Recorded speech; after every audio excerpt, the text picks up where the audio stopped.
आज हम रीजनिंग का प्रैक्टिस सेट तीसरा देखेंगे। इसमें रीजनिंग के 20 इंपॉर्टेंट प्रश्न है। यदि आप एसएससी, रेलवे या किसी भी स्टेट एग्जाम्स की तैयारी कर रहे हो तो ये प्रैक्टिस सेट आपके लिए काफी इंपॉर्टेंट है, क्योंकि इस प्रैक्टिस सेट में जो प्रश्न दिए गए हैं इसी टाइप के प्रश्न आपकी परीक्षाओं में पूछे जाएंगे। तो चलिए हम शुरू करते हैं प्रश्न 1 से।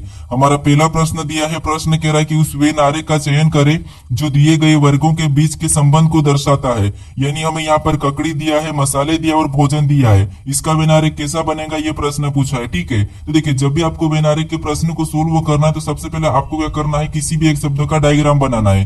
जैसे यहाँ पर मान लीजिए सबसे पहले हम क्या करते हैं, ककड़ी का डायग्राम बना लेते हैं। ठीक है, उसके बाद फिर आपको यहाँ पर क्या करना है, दूसरे शब्द का बनाना है, जो कि हमें यहाँ पर दिया है मसाले। अब मसाले का डायग्राम बनाने से पहले आपको ये देखना है कि जो आपने पहले ककड़ी का डायग्राम बनाया है, क्या ककड़ी और मसाले का आपस में कोई संबंध है या नहीं है। यहाँ पर ककड़ी और मसाले का आपस में कोई भी संबंध नहीं है, तो यहाँ पर मसाले का डायग्राम अलग बनेगा। उसके बाद फिर आपको यहाँ पर तीसरे शब्द का बनाना, जो कि हमें दिया है भोजन। अब भोजन का डायग्राम बनाने से पहले आपको ये देखना कि जो आपने पहले ककड़ी और मसाले का डायग्राम बनाया है, क्या उनका भोजन से कोई संबंध है या नहीं है। तो यहाँ पर ककड़ी और मसाले दोनों की दोनों भोजन के अंदर आते हैं, तो भोजन का डायग्राम कैसा बनेगा, यहाँ पर इनसे बाहर बनेगा और ये दोनों इसके अंदर हो जाएंगे। ठीक है, अब ये वाला ऑप्शन में देखेंगे तो ऑप्शन नंबर हमें यहाँ पर सी में दिया है, तो ऑप्शन नंबर सी हमारा यहाँ पर सही जवाब हो जाएगा। अब चलिए हम बढ़ते हैं प्रश्न 2 पे। अब दूसरे नंबर का प्रश्न दिया है। अब प्रश्न कह रहा है कि विलुप्त संख्या ज्ञात कीजिए। यानी हमें यहाँ पर एक प्रश्नवाचक चिन्ह दिया है, यहाँ पर कौन सी संख्या होगी यह हमें बताना है। ठीक है, तो देखिए जब भी आपको लुप्त संख्या के प्रश्न को सोल्व करना है तो सबसे पहले आपको क्या करना है, जो प्रश्नवाचक चिन्ह दिया है उसी की जगह बाकी की संख्या कैसे लिखी है सबसे पहले तो आपको पता करना है। ठीक है, जिससे यहाँ पर 81 कैसे लिखा और यहाँ पर 64 कैसे लिखा ये सबसे पहले आपको पता करना है। तो यहाँ पर देखिए नीचे हमें क्या दिया है, 3 और 5 दिया है और यहाँ पर 7 और 2 दिया है। तो इन संख्या को हम ऐसा क्या करके हमें यहाँ पर 64 मिले और यहाँ पर इन संख्या को ऐसा क्या करके हमें 81 मिले। ठीक है, ये हमें पता करना है। अगर हम यहाँ पर 3 और 5 को आपस में जोड़ देते हैं तो यहाँ पर कितने होंगे, 8 होंगे। ठीक है, और 8 का वर्ग कर लेते तो 8 का वर्ग कितना होता है, तो 8 का वर्ग होता है 64। कितना होता है, 64, और 64 यहाँ पर लिखा है। अब इसी तरीके से हम क्या करेंगे, दूसरी आकृति में पता करेंगे। तो यहाँ पर भी हम 7 और 2 को आपस में जोड़ लेते हैं। ठीक है, तो यहाँ पर कितने हो जाएंगे, 9 हो जाएंगे। और जैसे हमने यहाँ पर वर्ग किया तो यहाँ पर भी हम क्या करेंगे, सेम तरीके से वर्ग कर लेंगे। तो यहाँ पर 9 का वर्ग कितना होता है, तो 9 का वर्ग होता है 81 और 81 भी यहाँ पर लिखा है। अब इसी तरीके से हम क्या करेंगे, यहाँ पर तीसरी आकृति में बताएंगे। ठीक है, तो सबसे पहले हम यहाँ पर क्या करेंगे, नीचे वाली संख्या को आपस में जोड़ लेंगे। तो 4 और 13 को आपस में जोड़ेंगे तो यहाँ पर कितने होंगे, 17। और जैसे हमने यहाँ पर जोड़कर वर्ग किया है, यहाँ पर भी जोड़कर वर्ग किया है, तो सेम तरीके से यहाँ पर भी इसका वर्ग करेंगे। ठीक है, तो 17 का वर्ग कितना होता है, तो 17 का वर्ग होता है 289। तो जो प्रश्नवाचक चिन्ह दिया यहाँ पर क्या होगा, 289। तो ऑप्शन में देखिए ऑप्शन नंबर हमें यहाँ पर बी में दिया है, तो ऑप्शन नंबर बी हमारा यहाँ पर सही जवाब हो जाएगा। ठीक है, अब चलिए हम बढ़ते हैं प्रश्न 3 पे। अब तीसरे नंबर का प्रश्न दिया है। अब प्रश्न कह रहा है कि नीचे दिए गए विकल्पों में से संबंधित संख्या को चुनिए। यानी यहाँ पर जिस प्रकार 7% 5 का संबंध 35 से, तो हमें उसी प्रकार 8% 4 का संबंध बताना है। ठीक है, ये हमारा एनालॉजी का प्रश्न है। तो हमें सबसे पहले यहाँ पर ये पता करना कि 7% 5 का संबंध 35 से कैसे, उसी प्रकार हम 8% 4 का संबंध बताएंगे। तो यहाँ पर देखिए हम यहाँ पर देखिए 7 और 5 दिया, यानी कि इनको अगर हम आपस में गुणा करते हैं तो 7 पंजे कितना होता है, तो 7 पंजे 35 होता है। कितना होता है, 35, और यहाँ पर 35 लिखा है। तो इसी तरीके से हम क्या करेंगे, यहाँ पर 8 और 4 का भी आपस में सेम तरीके से गुणा कर लेंगे। तो यहाँ पर 8 और 4 का भी सेम तरीके से गुणा करेंगे तो 8 से को कितना होते हैं, 32 होते हैं। कितना होते हैं, 32। तो जो प्रश्नवाचक चिन्ह दिया यहाँ पर क्या होगा, तो यहाँ पर 32 होगा। ठीक है, तो ऑप्शन में देखिए 32 कहां पर है, तो ऑप्शन नंबर ए में दिया है, तो ऑप्शन नंबर ए हमारा यहाँ पर सही जवाब हो जाएगा। अब चलिए हम बढ़ते हैं प्रश्न 4 पे। अब 4 नंबर का प्रश्न दिया है। अब प्रश्न कह रहा है कि एक निश्चित कोड भाषा में फाइट को HKGJV लिखा जाता है, तो टाइगर को उसी भाषा में क्या लिखा जाएगा, ये प्रश्न पूछा है। ठीक है, ये हमारा कोडिंग डिकोडिंग का प्रश्न है। अब देखिए जब भी आपको कोडिंग डिकोडिंग में प्रश्न पूछा जाएगा तो सबसे पहले आपको देखना कि जिससे यहाँ पर हमें लेटर का लेटर ही कोड दिया है, तो आपको यहाँ पर सबसे पहले इस प्रकार लिखना है। जैसे यहाँ पर फाइट दिया है तो फाइट को सबसे पहले आपको लिख लेना। ठीक है, जो भी आपको दी जाएगा उसको लिख लेना। उसके बाद उसका कोड क्या दिया उसको नीचे लिखना। जैसे इसका कोड क्या दिया, तो यहाँ पर HK। ठीक है, तो आपको लिखना है H, उसके बाद K, उसके बाद यहाँ पर क्या दिया है, G दिया है, फिर जे दिया है, फिर वी दिया है। तो ऐसा लिखने के बाद फिर आपको यहाँ पर पता करना। ठीक है, जिससे यहाँ पर एक एक को देखेंगे तो एफ से यहाँ पर क्या लिखा है, एच लिखा, मतलब यहाँ पर कितना प्लस किया, तो यहाँ पर +2 किया। ठीक है, फिर यहाँ पर आई से देखेंगे के लिखा है, तो यहाँ पर कितना प्लस किया, तो यहाँ पर भी अल्फाबेट में यहाँ पर 2 को प्लस किया है। फिर यहाँ पर देखेंगे तो जी से, तो जी को ही लिखा है। ठीक है, यानी कि यहाँ पर भी जी है और यहाँ पर भी जी है, तो यहाँ पर तो जी से जी ही लिखा है, यानी कि बीच वाले को वैसा ही लिखा है। उसके बाद एस से जे को देखेंगे तो यहाँ पर भी कितना प्लस किया, तो यहाँ पर भी 2 प्लस किया है। फिर यहाँ पर टी से वी लिखा, तो यहाँ पर भी कितना प्लस करके लिखा, तो यहाँ पर भी एबीसीडी में 2 प्लस करके लिखा है। तो उसी तरीके से हम यहाँ पर टाइगर का बता देंगे। ठीक है, जिससे सबसे पहले यहाँ पर क्या करेंगे, टी में 2 प्लस करेंगे तो यहाँ पर क्या होगा, वी होगा। फिर हम यहाँ पर आई, और आई में भी 2 प्लस करेंगे तो यहाँ पर क्या हो जाएगा, तो यहाँ पर हमारा के हो जाएगा। उसके बाद देखिए ये हमारा बीच का है, तो बीच वाले को तो वैसा ही लिखना है, ठीक है। तो यहाँ पर जी को हम क्या करेंगे, वैसा ही लिखेंगे। उसके बाद यहाँ पर आई दिया और ई में भी 2 प्लस करेंगे तो यहाँ पर क्या हो जाएगा, जी हो जाएगा। उसके बाद यहाँ पर आर दिया है और आर में भी 2 को प्लस करेंगे तो यहाँ पर क्या हो जाएगा, तो यहाँ पर टी हो जाएगा, ठीक है। अब हमें ये ऑप्शन में देखना है कि वी के जीजीटी कहाँ पर दिया है। तो ऑप्शन नंबर हमें यहाँ पर डी में दिया है, तो ऑप्शन नंबर डी हमारा यहाँ पर सही जवाब हो जाएगा, ठीक है। अब चलिए हम बढ़ते हैं प्रश्न 5 पे। अब 5 नंबर का प्रश्न दिया है। अब प्रश्न कह रहा है कि दी गई श्रृंखला श्रेणी में प्रश्न चिन्ह के स्थान पर कौन सी संख्या होगी, यानी श्रृंखला में एक प्रश्नवाचक चिन्ह दिया है, यहाँ पर कौन सी संख्या होगी ये हमें बताना है, ठीक है। तो देखिए जब भी आपको श्रृंखला के प्रश्नों को सोल्व करना है तो सबसे पहले आपको संख्या को ध्यान से देखना है कि संख्या कैसे लिखे। जैसे यहाँ पे देखिए 10 के बाद 10 लिखा, फिर 10 के बाद 20 लिखा, 20 के बाद 60 और 60 के बाद 240 लिखा है। तो ये संख्या कैसे लिखी, इन्हीं संख्या का पता करके फिर हम क्या करेंगे, अगली संख्या को बताएंगे, ठीक है। तो यहाँ पर देखिए 10 से 10 कैसे लिखा ये पता करते। देखिए अगर हम यहाँ पर प्लस तो कर नहीं सकते तो यहाँ पर क्या करेंगे, हम 10 से 10 यानी गुणा 1 करेंगे। 10 का 1 गुणा करेंगे तो 10 होगा। फिर देखिए 10 के बाद आगे 20 का पता करेंगे, तो यहाँ पर 10 का क्या करेंगे, तो अगर हम 10 का 2 गुणा करेंगे तो हमारा कितना होगा, 20। और 20 से अब 60 का पता करते, तो यहाँ पर देखिए 20 का यहाँ क्या करेंगे, तो 20 का यहाँ पर हम 3 गुना करेंगे तो 20 3 कितना होंगे, 60, और 60 यहाँ पर लिखा है। अब 60 से 240 का पता करते, तो यहाँ पर देखिए 60 का भी क्या करेंगे, तो 60 का अगर 4 गुना करेंगे तो कितना होंगे, 240। तो उसी तरीके से हम क्या करेंगे, अगली संख्या को बताएंगे। तो यहाँ पर पैटर्न का समझिए, सबसे पहले 1 गुना हुआ, फिर 2 गुना, फिर 3 गुना, फिर 4 गुना। तो अगली संख्या लाने के लिए हमें यहाँ पर क्या करना होगा, 5 गुना, ठीक है। तो 240 का 5 गुना करेंगे तो यहाँ पर कितना हो जाएंगे, तो यहाँ पर हो जाएंगे 1200। कितने, 1200। तो ऑप्शन में देखिए 1200 कहाँ पर है, तो ऑप्शन नंबर ए में दिया है, तो ऑप्शन नंबर ए हमारा यहाँ पर सही जवाब हो जाएगा, ठीक है। अब चलिए हम बढ़ते हैं प्रश्न 6 पे। अब 6 नंबर का प्रश्न दिया है। अब प्रश्न कह रहे कि निम्नलिखित आकृति में तिर्यक रेखा की संख्या ज्ञात कीजिए, यानी इस आकृति में तिर्यक रेखा की संख्या कितनी है ये हमें बताना, ठीक है। तो यहाँ पर ना तो आपको वर्ग बताना है और ना ही यहाँ पर आयत गिनना है और ना ही आपको यहाँ पर त्रिभुज गिनना है, सिर्फ हमें यहाँ पर पूछा तिर्यक रेखा, ठीक है। तो ये याद रखना। अब तिर्यक रेखा आपको पता होना चाहिए, ठीक है। कौन सी रेखा है, तो रेखा 3 प्रकार की होती है, ठीक है। जैसे सबसे पहली रेखा आपको पता है ये खड़े वाली, इसको पहचानते होंगे, ये कौन सी रेखा है, तो ऊर्ध्वाधर रेखा है, ठीक है। उसके बाद ये आड़ी वाली रेखा है, ठीक है, उसको क्या बोलते हैं, तो इसको बोलते हैं क्षैतिज रेखा। उसके बाद ये हमारी ये वाली रेखा होती है, ठीक है, तो इसको बोलते हैं तिर्यक रेखा। तो ये हमारी फर्स्ट वाली रेखा कौन सी, तो ऊर्ध्वाधर रेखा है, और सेकंड वाली क्षैतिज रेखा है, और यहाँ पर थर्ड वाली हमारी तिर्यक रेखा, ठीक है। तो इसी को हमें क्या करना है, काउंट करना है, ठीक है। तो यहाँ पर गिनेंगे तो देखिए इधर से ये 1 बन रही है, ये हमारी दूसरी है, इधर से देखेंगे तो ये हमारी तीसरी है, ये हमारी चौथी है, ये हमारी 5वीं, यानी कि ये 5 हमारी ये वाली, ठीक है। और देखेंगे हम तिर्यक रेखा में आड़ी वाली देखना है, तो हमारी इधर से भी ये 1 ये वाली है, फिर ये हमारी दूसरी है, ये हमारी तीसरी, ये चौथी और ये 5वीं, 5 इधर से भी है, ठीक है। और भी देखेंगे तो और हमें यहाँ पर नहीं देखने को मिल रही। बाकी हमें क्या कौन सी देखने को मिल रही, ये हमारी कौन सी यहाँ क्षैतिज देखने को 2 मिल रही है। उसके बाद ऊर्ध्वाधर देखेंगे तो ऊर्ध्वाधर हमारी ये वाली ऊर्ध्वाधर देखने को मिल रही है। हमें तिर्यक रेखा पूछा था, ठीक है। तो तिर्यक हमारी यहाँ पर 5 और 5 कितनी हो जाएगी, 10 हो जाएगी, ठीक है। 10 ऑप्शन में देखिए तो ऑप्शन नंबर हमें सी में दिया है, तो ऑप्शन नंबर सी हमारा यहाँ पर सही जवाब हो जाएगा, ठीक है। अब चलिए हम बढ़ते हैं प्रश्न 7 पे। अब 7 नंबर का प्रश्न दिया है। अब प्रश्न कह रहा है कि नीचे दिए गए खुले घन में फूल के विपरीत फलक पर कौन होगा, यानी हमें यहाँ पर एक खुला पासा दिया है, ठीक है। खुला पासा दिया है, इसमें फूल के विपरीत कौन सा होगा ये हमें बताना, ठीक है। तो देखिए जब भी आपको खुले पासे में किसी का भी विपरीत बताना है तो यहाँ पर क्या करना, थोड़ा सा समझिए। देखिए सबसे पहले तो आपको एक छोड़ के एक चलना है। जैसे यहाँ पर एक छोड़ के एक चलेंगे तो यहाँ पर हमारा तना का पत्ता हो जाएगा, ठीक है, क्योंकि हमने यहाँ पर फूल को छोड़ दिया।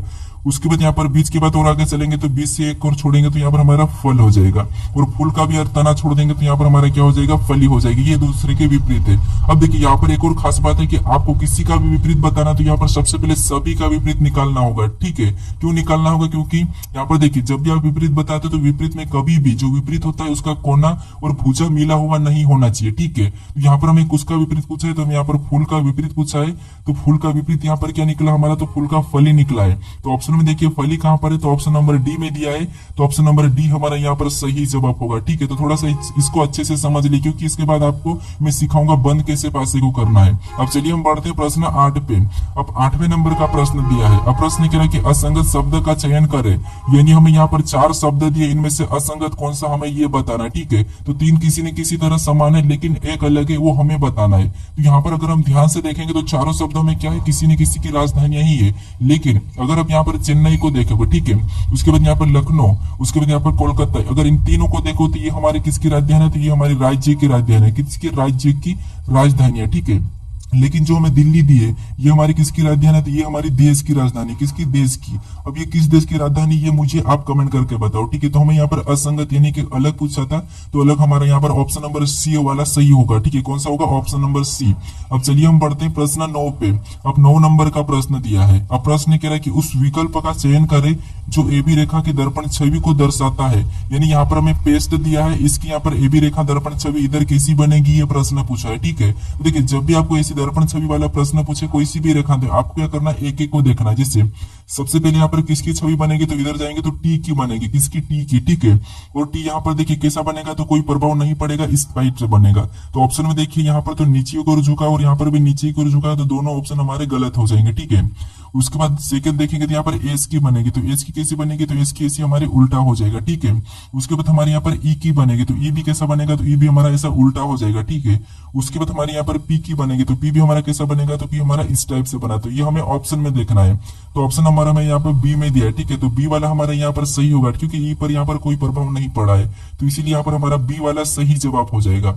अब चलिए हम बढ़ते हैं प्रश्न 10 पे। अब 10 नंबर का प्रश्न दिया है। अब प्रश्न कह रहा है कि 3 लोगों के एक परिवार में पी ए का पिता है और के ए का दादा है, तो के पी से किस प्रकार संबंधित है, यह प्रश्न पूछा है, ठीक है। तो देखिए ये हमारा रक्त संबंध का प्रश्न है। तो यहाँ पर कह रहा है कि 3 लोगों के एक परिवार में पी ए का पिता है। अब पी क्या है, तो पी ए का पिता है, ठीक है। तो ये पी क्या है, ए का पिता है, तो ये ऊपर लिखाएगा और ए नीचे लिखाएगा, ठीक है।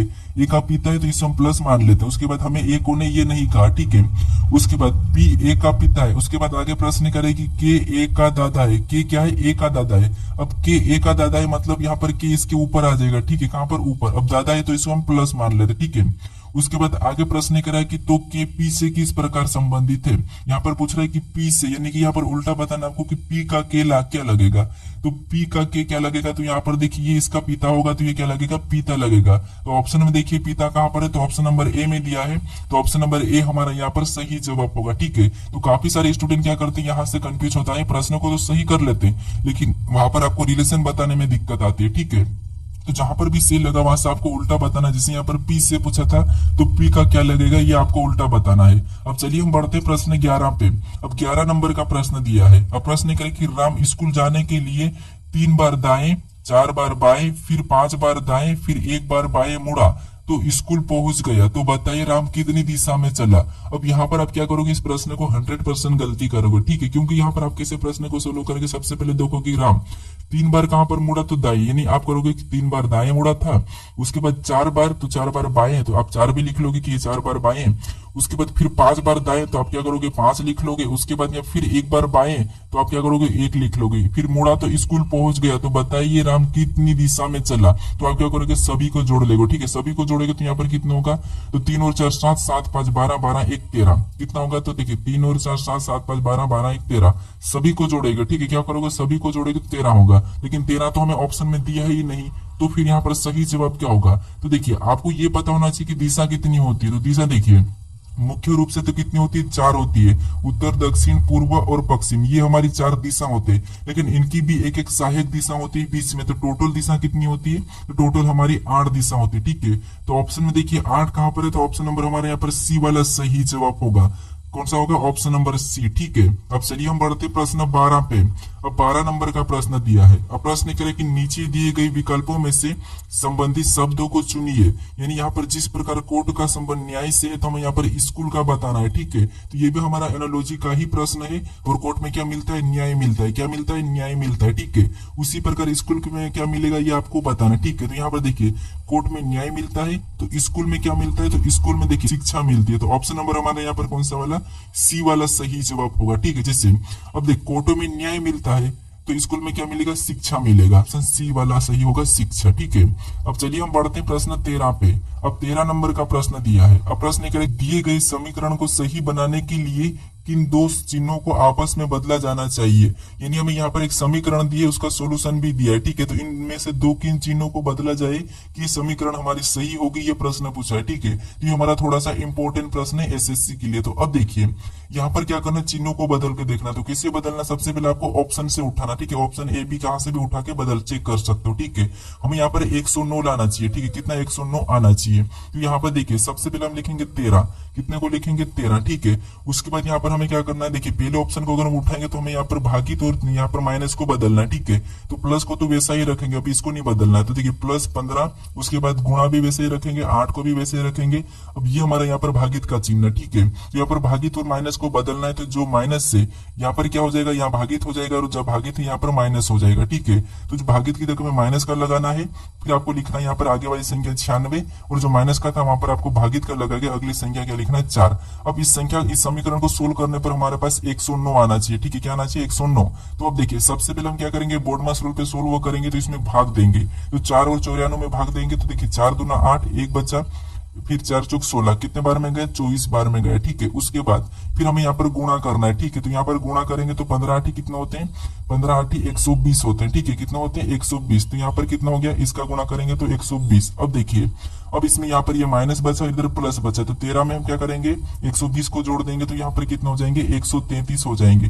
कितना हो जाएंगे, 133। 133 में 24 को माइनस कर लेंगे, तो हमारे यहाँ पर कितना होंगे, 13 कितने हो रहे हैं, इनको घटाने पर 109 हो रहे, यानी कि 109 हो रहा है। ऑप्शन नंबर किससा है, ऑप्शन नंबर ए, यानी भागित और माइनस को बदलेंगे तब हमारी समीकरण क्या हो जाएगी, ये वाली सही हो जाएगी, ठीक है। तो ऑप्शन नंबर हमारा यहाँ पर ए वाला सही जवाब होगा। अब चलिए हम बढ़ते हैं प्रश्न 14 पे। अब 14 नंबर का प्रश्न दिया है। अब प्रश्न कह रहे कि आयत में 4 लोग केंद्र की ओर मुंह करके PQRS बैठे हैं, यानी एक आयत में, मतलब यहाँ पर आयत इस प्रकार का होता है, इसमें कितने लोग, 4 लोग बैठे हैं, ठीक है। अब देखिए आगे प्रश्न करें कि आर दाएं कोने पर बैठा है, यानी हम यहाँ पर क्या करेंगे, दायां किधर है, इधर है, और बायां किधर है, इधर है। तो आर कहां पर बैठा है, दाएं कोने पर, तो हम यहाँ पर मान लीजिए यहाँ पर बिठा सकते हैं, ठीक है। उसके बाद चेंज भी कर सकते हैं, यहाँ पर भी बिठा सकते हैं। उसके बाद आगे प्रश्न करें कि एस बाएं कोने पर बैठा है, तो एस को भी हम क्या करेंगे, इधर बाएं कोने पर बैठा लेंगे, ठीक है। उसके बाद यहाँ पर भी इसको बिठा सकते हैं। अब देखिए आगे प्रश्न कह रहा है कि यहाँ पर पी एस के दाएं हैं, पी क्या है, एस के दाएं है, ठीक है। तो देखिए एस यहाँ पर है, तो एस के दाएं है, मतलब या तो पी यहाँ पर होगा या फिर यहाँ पर होगा। तो अगर हम देखिए यहाँ पर बना लेते, ये हमारा पी हो गया, ठीक है। पी एस के दाएं है इधर से, ठीक है। उसके बाद आगे कह रहा है कि क्यू पी के दाएं बैठा है, क्यू क्या है, पी के दाएं बैठा है। अब क्यू पी के दाएं बैठा है, तो इसका मतलब ये है कि यहाँ पर पी कहां पर बैठेगा, तो पी यहाँ पर बैठेगा, और क्यू कहां पर, पी के दाएं बैठा, तो क्यू यहाँ पर हो गया, ठीक है। अब देखिए, अब हमारा यहाँ पर चारों के चारों लोग बैठ चुके हैं। अब हमें प्रश्न क्या पूछ रहा है, कि प्रश्न पूछ रहा है कि आर के दाएं कौन बैठा है, आर के दाएं कौन बैठा है। तो आर का दाएं किधर होगा, इधर होगा, और बाएं किधर होगा, इधर होगा। तो आर के दाएं कौन बैठा है, एस बैठा है। कौन बैठा है, एस बैठा है। तो एस हमें ऑप्शन कहां पर दिया है, तो ऑप्शन नंबर सी में दिया है। तो ऑप्शन नंबर सी हमारा यहाँ पर सही जवाब हो जाएगा, ठीक है। अब चलिए हम बढ़ते हैं प्रश्न 15 पे। अब 15 नंबर का प्रश्न दिया है। अब प्रश्न कह रहा है कि बंटी को याद है कि टीना का जन्मदिन 10 दिसंबर के बाद पर 18 दिसंबर से पहले, जबकि करुणा को याद है कि टीना का जन्मदिन 27 नवंबर के बाद पर यहाँ पर 12 दिसंबर से पहले। उसका जन्मदिन किस तारीख पर है, ये हमें प्रश्न पूछा है, ठीक है। तो यहाँ पर देखिए सबसे पहले आपको क्या करना है, यहाँ पर सबसे पहले छोटे वाले को लिखना है, जैसे यहाँ पर 10 है, उसके बाद क्या है 12 तारीख है, उसके बाद 18 तारीख है, उसके बाद यहाँ पर देखिए 27 तारीख है, ठीक है। लेकिन ये 27 हमारी कौन सी है, तो ये हमारी नवंबर वाली है, ठीक है। अब देखिए, अब हमें प्रश्न क्या करा वो समझेंगे। तो देखिए सबसे पहले कहेंगे बंटी को याद है कि टीना का जन्मदिन 10 दिसंबर के बाद, यानी 10 दिसंबर के बाद मतलब इससे बाद, ठीक है। उसके बाद आगे कह रहा कि पर 18 दिसंबर से पहले। अब 18 दिसंबर से पहले, ठीक है, 18 दिसंबर से पहले, तो ये तो हमारा होगा नहीं। उसके बाद जबकि करुणा को याद है कि टीना का जन्मदिन 27 नवंबर के बाद, ठीक है, पर 12 दिसंबर से पहले, पर 12 दिसंबर से पहले मतलब 12 से पहले, ठीक है। 10 के बाद 12 से पहले, तो यहाँ पर बीच में कौन सी तारीख होगी, 11, मतलब यहाँ पर फिक्स है कि 11 तारीख को आएगा, ठीक है। तो ऑप्शन में देखिए 11 कहाँ पर है, तो ऑप्शन नंबर ए में दिया है। तो ऑप्शन नंबर ए हमारा यहाँ पर सही जवाब होगा, ठीक है। अब चलिए हम बढ़ते हैं प्रश्न 16 पे। अब 16 नंबर का प्रश्न दिया है। अब प्रश्न कह रहा है कि उस आकृति को चुनिए जो निम्नलिखित आकृति श्रृंखला में अगले स्थान पर आएगी। तो यहाँ पर हमें आकृति की श्रृंखला दी है, इसी में अगले स्थान पर कौन सी आकृति आएगी ये हमें बताना है, ठीक है। तो यहाँ पर देखिए सबसे पहले अगर हम देखेंगे तो सबसे पहले यहाँ पर ब्लैक था, उसके बाद अगली आकृति में जाके वापस से व्हाइट हो गया है, फिर अगली आकृति में जाके वापस ब्लैक हो गया है, तो अगली आकृति में जाके क्या होगा, वापस से व्हाइट होगा। यानी यहाँ पर देखेंगे तो हमारे ऑप्शन कौन से वाले, तो ऑप्शन सी भी नहीं होगा और ऑप्शन डी वाला तो नहीं होगा, ठीक है। उसके बाद और भी देखेंगे तो और यहाँ पर देखेंगे तो ये हमारा इस प्रकार का था, अगले में जाके ये ऊपर चले गया, फिर और आगे गया तो यहाँ पर इस साइड चले गया, तो आगे जाएगा तो यहाँ पर आ जाएगा, ठीक है। कहाँ पर, ये यहाँ पर। तो यहाँ पर हम ऑप्शन में देखेंगे तो हमारा ऑप्शन नंबर ए में नहीं है, केवल हमें ऑप्शन नंबर कहाँ पर बी में देखने को मिला है। तो ऑप्शन ऑप्शन नंबर बी हमारा यहाँ पर सही जवाब हो जाएगा। ठीक है, अब चलिए हम बढ़ते हैं प्रश्न 17 पे। अब 17 नंबर का प्रश्न दिया है। अब प्रश्न कह रहा है कि उस शब्द का चयन करें जिसे दिए गए शब्दों का प्रयोग करके नहीं बनाया जा सकता है। यानी हमें यहाँ पर ग्रेजुएशन दिया है। ठीक है, इसमें जितने भी लेटर है इनका प्रयोग करके कौन सा शब्द जो कि नहीं बनाया जा सकता ये हमें बताना है। तो जो भी बन रहा होगा वो क्या होगा, इसी में से प्रयोग करके बन रहा होगा। अगर इसके अलावा अलग लेटर अगर उपयोग हुआ होगा तो वो नहीं बनाया जा सकता है। ठीक है, तो ऑप्शन में देखेंगे तो केवल हमें यहाँ पर बी देखने को मिल रहा है जो कि हमारा ग्रेजुएशन में नहीं है, तो ये वाला हमारा नहीं बनाया जा सकता, तो ये वाला हमारा यहाँ पर सही जवाब होगा। ठीक है, अब कुछ स्टूडेंट में ये डाउट होगा कि देखिए यहाँ पर डबल ओ है लेकिन यहाँ पर एक ही हो, तो ये कैसे बनाया जा सकता है, ये डाउट होगा। लेकिन देखिए हमें प्रश्न में ये नहीं कहा कि यहाँ पर केवल एक बार करके बोला ही नहीं, अगर केवल एक बार प्रयोग करने का बोलता है तो फिर ये भी नहीं बनाया जा सकता। लेकिन अभी तक हमारा यहाँ पर सही जवाब कौन सा वाला है, तो सी वाला नहीं बनाया जा सकता और ये हमारा बनेगा। ठीक है, तुम्हारा ऑप्शन नंबर यहाँ पर सी वाला सही जवाब होगा। अब चलिए हम बढ़ते हैं प्रश्न 18 पे। अब 18 नंबर का प्रश्न दिया है। अब प्रश्न कह रहा है कि 200 विद्यार्थियों की एक कक्षा में मोनो दाएं 10वां स्थान पर है, तो बताइए मोनो का बाएं स्थान ज्ञात करें। यानी दोस्तों यहाँ पर देखिए हमारे टोटल विद्यार्थी कितने हैं, तो टोटल विद्यार्थी 200 है। ठीक है, कितने 200, वो 200 में से मोनो का स्थान दाएं से कितना है, 10वां है। तो देखिए बाएं से बताने के लिए आपको पता है कि हम क्या करते हैं, कुल में से एक स्थान को घटाकर एक प्लस कर लेते हैं। ठीक है, 200 में से 10 को घटाएंगे तो यहाँ पर कितने बचेंगे, 190। कितने बचेंगे, 190, और 190 में एक को जोड़ लेंगे तो यहाँ पर कितने हो जाएंगे, तो यहाँ पर हमारे 191 हो जाएंगे। ठीक है, तो ऑप्शन में देखिए 191 कहाँ पर है, तो ऑप्शन नंबर बी में दिया है, तो ऑप्शन नंबर बी हमारा यहाँ पर सही जवाब होगा। ठीक है, अब चलिए हम बढ़ते हैं प्रश्न 19 पे। अब 19 नंबर का प्रश्न दिया है। अब प्रश्न कह रहा है कि निम्नलिखित शब्दों को सार्थक क्रम में व्यवस्थित करें। यानी हमें यहाँ पर डॉक्टर दिया है, बुखार दिया है, नुस्खा लिखना दिया है, निदान दिया और यहाँ पर दवा दिया है। इसको हमें क्या करना है, सार्थक क्रम में व्यवस्थित करना है, यानी छोटे से लेकर हमें बड़े तक चलना है। ठीक है, तो जैसे सबसे पहले हम यहाँ पर क्या लेंगे, तो सबसे पहले हमारा यहाँ पर क्या होगा, बुखार होगा, यानी हम यहाँ पर 2 नंबर वाले को लेंगे। ठीक है, उसके बाद बुखार होगा तो हम किसके पास जाएंगे, डॉक्टर के पास जाएंगे, तो हम यहाँ पर 1 नंबर वाले को लेंगे। ठीक है, उसके बाद डॉक्टर के पास जाएंगे तो डॉक्टर क्या करेगा, सबसे पहले हमारा चेक करेगा यानी कि निदान करेगा। ठीक है, तो फिर हम यहाँ पर क्या करेंगे, 4 नंबर वाले को लेंगे। ठीक है, अब निदान करने के बाद फिर डॉक्टर क्या करेगा, नुस्खा लिखेगा, तो फिर हम यहाँ पर क्या करेंगे, 3 नंबर वाले को लेंगे। ठीक है, अब नुस्खा लिखने के बाद फिर क्या होगा, तो फिर आपको होगा यहाँ पर नुस्खा लिखने के बाद हमें दवा मिलेगी। क्या मिलेगी, दवा मिलेगी, तो फिर हम 5वें नंबर वाले को लेंगे। अब ये हमें ऑप्शन में देखना कि 21, 43, 5 कहाँ पर है, तो 21, 43, 5 हमें ऑप्शन नंबर यहाँ पर डी में दिया है, तो ऑप्शन नंबर डी हमारे यहाँ पर सही जवाब हो जाएगा। ठीक है, अब चलिए हम बढ़ते हैं प्रश्न 20 पे। अब 20 नंबर का प्रश्न दिया है। अब प्रश्न कह रहा है कि नीचे दिए गए विकल्पों में से संबंधित अक्षर को चुनिए, यानी जिस प्रकार इन अक्षरों का संबंध इन अक्षर से, तो आपको यहाँ पर इन अक्षरों का संबंध किससे होगा ये बताना। ठीक है, तो इसका सही जवाब क्या है ये मुझे कमेंट करके बताए। ठीक है, ये भी हमारा एनालॉजी का ही प्रश्न है। अगर आप इस चैनल को अभी तक सब्सक्राइब नहीं कर रहे हो तो चैनल को जरूर सब्सक्राइब कर लीजिएगा। अगर आप इससे पहले वाले वीडियो को नहीं देखे हो तो यहाँ पर क्लिक करके उस वीडियो को भी जरूर देख लीजिएगा। ठीक है, अब चलिए हम मिलते हैं नेक्स्ट वीडियो में।